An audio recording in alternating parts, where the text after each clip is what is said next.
Hello my fellow artists, and welcome to day number 1 of this Aqua Agate Geode slice. So, we're going to jump right in, and the first thing you see me doing is pouring down my white with the pure white pigment paste, and this is going to be where I want my crystals at. So, I'm spreading it into the areas of where I have drawn and sketched where the crystal should be, and now I'm going to go ahead and lay down my acrylic gem, and then go ahead and line the acrylic gems with the rock salt or the ice cream salt, whichever you call it.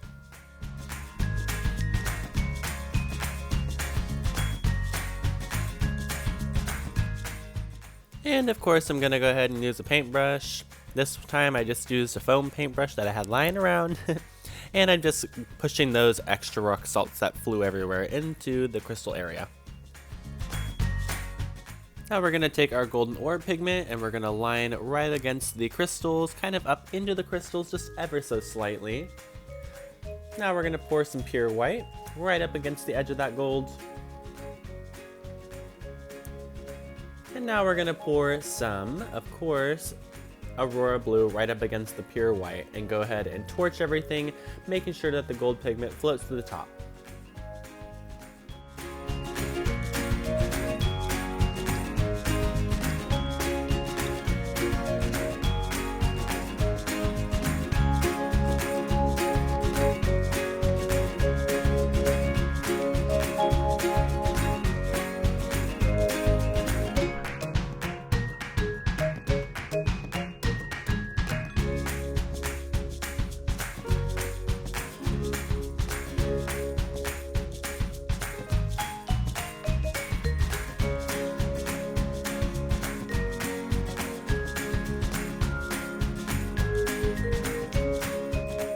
Now that I have all my colors mixed up, I'm going to take my Aqua Agate pigment paste color and I'm going to line right along the Aurora Blue.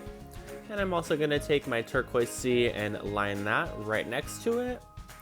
And last but not least, I'm going to take my Voodoo Blue and line that one as well.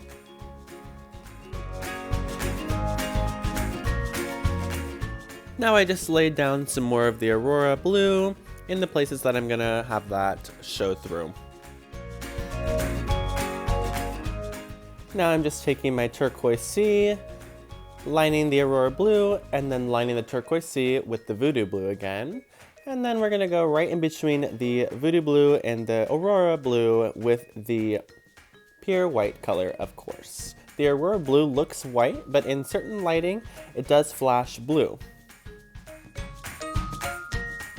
I took the remainder of the pure white and I lined where I wanted it to be at the edge of the geode, and then I also lined right up against the Aurora Blue one last time.